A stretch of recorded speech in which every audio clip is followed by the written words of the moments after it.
Hey, all, it's Rob. I'm going to give you my thoughts of the Burbank Show. Really brief, quick live videos. I'm watching the Dodger game right now. But in short, it was great. It was crowded. Let's do an intro or something first.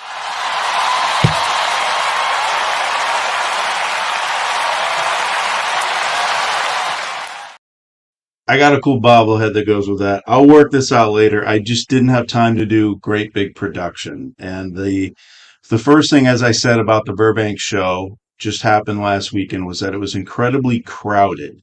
And so much so, and they didn't plan for it, and it's what you've already heard on all these channels, that there were lines going around the building. It was great to see and great to have a big card show with some familiar faces, um, and just lots of tables. I don't think I've ever been to a card show in Los Angeles that was as just busy. But I haven't been to a card show in a long time, and they don't have many. I remember at the Airtel Plaza Hotel or whatever near the Van Nuys Airport, they used to have one. There was one at the Hollywood Park Casino that I went, man, ages ago. But it's such, oh no. Okay, good. I thought that the Mets just hit a home run. Third out, Mookie picked it up. Um, but I only ended up going to on Friday night because I was a VIP pass. I spent $100 for a VIP pass and only went Friday night, Saturday afternoon, and or sorry, Thursday night and Friday, the first full opening day. Went Saturday afternoon with my brother after we went to the rugby sevens game, and I could see there was a line out the door, and there wasn't a lot of time left. I think it closed at 6, and we were there at like 4:30. And I knew that he probably didn't have a chance to get in. He didn't have a pass. We'd have to buy him one, and it just didn't make any sense. And Sunday I just didn't get a chance. So if I were to do it again, I wouldn't get a pass, VIP pass. I just go as when I go. There were some great boxes of discounted cards, and so what I ended up on the first night. Let's see if I can show you. Well, first, let me give you an idea here. I didn't take a lot of video, but this guy here. I probably here's how crowded it was at the beginning, which was very very cool. This was on opening night right here, and this was the VIP night. So wasn't this wasn't the main, and it was loud and it was crowded, and this was a table like that the kind of stuff that I like, which are these bargain boxes that you can kind of search through. It was fun. This particular dealer, though, he should have given me a break, I think. Here's what I don't know if it's a advice, but I don't like to rip people off. And what was happening at this table here, I'm going to go back here. Pretty sure it was this table. There was a guy who was a friend of a guy who set up and he wasn't there yet. And there were these packs of cards. And they weren't like egregiously off, but enough where you go, I think that the guy you're here for is trying to sell, because the pack would say just on the front $15. And I asked the guy, said, and there were like a pack of 12 cards, and there was one with like 3 Fleer 1986 Barry Bonds rookie cards. And I thought, okay, maybe $5 a piece. But then there was like 12 other cards, and all of them were fairly decent. At least I would say in my mind, at least $5 to $7 cards. So to me, the packs were each about $50 to $70, and so they were 15. And I asked the guy who was not prepared, he was a friend, I said, is this for the packs? $15 for the packs? And he said, yes. And if I was, if I was, a user and abuser, or to take advantage of something, I would, because I said, there's plenty of these I'd like to snag. And, and I asked him again as I looked at it, the one had a bunch of Jordans in it. And the Jordans were probably, like $3 a card, but it's still like, it's a $30 to $45 pack of cards, all wrapped in a rubber band, saying $15. And then I looked at the back, and each one said $15. And I said to him, I said, are you sure Because look, now even the back has $15 each. He calls his buddy to say that, oh no, it's per card. And I fist bumped him. He should have helped me out. He didn't, but of course he wouldn't have any authority to do that, I guess. But it just it kind of sucked because I thought that I did him a favor there. But anyway, back to the show. You can see a lot of people there. Super fun, and it was bigger the next day. So they're going to need a new venue, and let me show you the first hall. All right, let's go here, and it's. I probably should start it over so you can see. All right, here we go. This was the first day. I spotted in the very first. Let me see if I can add myself in here so you can like see me talk maybe at the same time. Let's add a layer. Sorry, should have been a little more prepared here. Hello, and I'm going to add some nothing in the background, so I'll just be clear. Little tiny me. Hello. Maybe right here. And so I spotted I spotted the LeBron over there. Now LeBron, this is E-Tops. E-Tops was a real pain in the butt in the early 2000s. They came out, I got excited. They'd be like $12 a card, and then within 6 months, those $12 you paid for the card, they'd be selling on eBay for like 50 cents. And I thought, I could wait for these. And of course, by the time that happened, I was out. I got fed up and I said, no more E-Tops. It's just not worth the amount of money that I end up spending. Now, I did end up with five Albert Pujols rookies. I've sold very early for like $7 a piece. I made a couple bucks on each one. Maybe like 20 bucks. I think I sold the other four for way back when, like 2001, 2002, after I bought them.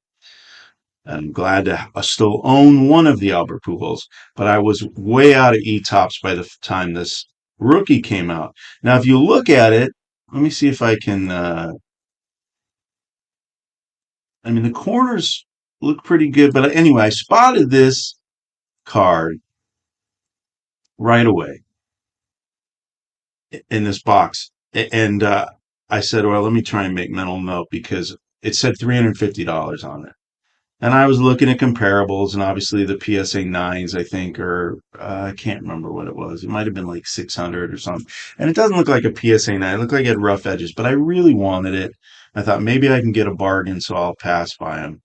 And when I came back, there were these other John Morant cards that were there. Now you see the pink. I was listed at 175, and this just basic mosaic, I think, was listed at 65. I saw that the book of this mosaic was about 45. The book on the pink was about 145 or so.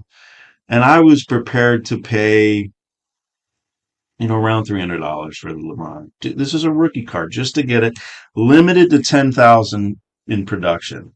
And I just went back. The guy gave me these three cards for a flat deal of $500, and I took it. So whether or not for the long term, this is PC stuff. John Morant's my favorite guy. I don't follow a lot of basketball, but when I see occasionally I saw highlights. I saw John Morant, fell in love. So I got a lot of John Morant cards. LeBron James, you just can't beat. So LeBron James, I wanted to have this card. I was regretting the fact that I was out of E-Tops at this point. So I'm the proud owner of it. So that's what I have. And we'll scroll some more down. Later that this is the whole haul. I think this was the next day. There's a couple cards I think I got the same night that you'll see I did, but it's not these, I'm pretty sure. Maybe this was the same night. So this was in a bargain box. And in this bargain box, they were, what was it? It was 5 cards for 25 or something, 10 for $4 each, 20. I can't remember what it was, but I ended up getting, I think, 20 cards. No, what was it? Yeah, 20 cards for, how'd it work? It was 10 for $4 each, something like. Let's see, I don't know. I could count them, but you can see there was a Dan Issel uh, for $4 autograph Hall of Fame. It's probably what it's worth. I was actually surprised. I saw this Anthony Davis. You'll see over there the first one. Interesting parallel. I don't have any Trevor Lawrence or Mac Jones rookies, so I got that, and I got a couple Tom Brady's in the Tampa outfits on the team, which was good. And interestingly enough, there were two, as you'll see here, Julio Rodriguez cards. Now they're not SP; they are inserts, Topps Chrome. I couldn't resist those two. $4 a piece. It's fine. You see above me, I think that is a Justin Aber. I don't have his either. And right above me, that's another Trevor Lawrence. So just speculation, just so I could have in my top loaders to have these football players. That's what I did.